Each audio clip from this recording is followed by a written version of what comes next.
3.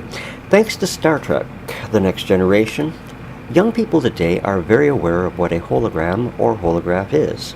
However, back in 1969, most people would have scratched their heads in perplexity if you'd have told them about holograms. There was an inventor back in '69 who had plans to bring a form of holograph right out where everyone could see it, right in your face. And our first mass exposure to this amazing technology was to be in the form of Holo signs.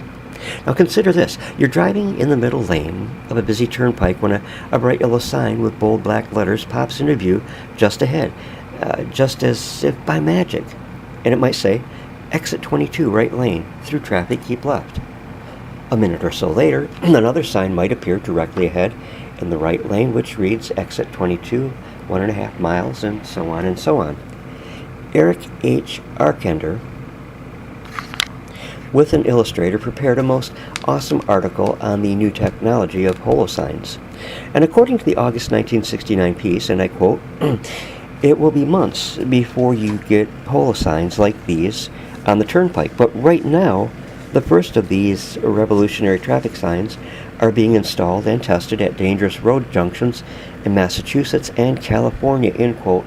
And if I might interrupt here for just a second, if any of you viewers remember ever seeing these back in '69 in California or Massachusetts or anyplace else, please leave a comment in the comment section below. I'd love to hear about you, or hear about it and what you remember about them. And continuing on, the inventor of the holo sign was 31-year-old Harry Foster of Glen Cove, New York. Foster decided to make highway signs the first application of his unique teleoptic devices because of his experience as a traffic safety engineer. He pointed out that there would be very obvious advantages over conventional wood or metal signboards. Mr. Arktender, in his article, detailed some of these advantages. For example, sign structures and other hazardous protective barriers would not be needed anymore. They could be eliminated. A holo sign's source would project an image from an out-of-the-way place, leaving open space for drivers' mistakes and also indecisions. Holo signs would also have improved the presentation of information. Holo signs would be able to place messages in such a precise manner that each lane of traffic would see only the one directed to it. Precise messages would have also eliminated any confusion. Traditional signs can be difficult to read under some conditions. The holo sign would make messages much easier to read, as bright as reflected signs at night and as easily visible, though, in bright sunlight. They would also not reflect glare. Holo signs would penetrate rain, snow, when conventional signs are, of course, blotted out.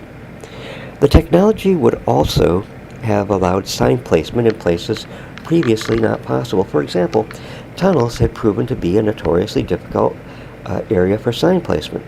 Small, remote holo signs would have been the perfect solution. Maintenance costs would also have been significantly reduced. Damage to holo sign sources from collision, weather, and vandalism would have been rare. The inventor expected his brainchild to take off in other areas as well, such as point-of-sale advertising, with many other foreseeable purposes. How was the miracle performed? How could you aim a sign with the precision of a radar beam and make it appear to hang in midair, bright enough to be clearly seen in the sunlight? Harry Forster's black box made use of the basic principles of holography, in which a piece of film called a hologram records not an image but a complex light wave interference pattern created by crossing two beams of light, one reflected from an object. The phase interference pattern can then be eliminated to recreate an image, real or virtual, of the original object. Sound complicated? It isn't really. 300 years ago, Sir Isaac Newton discovered interference patterns that can be illuminated to recreate an image of the original object. French photographer Gabriel Lippmann in 1891 was also onto Newton's discovery.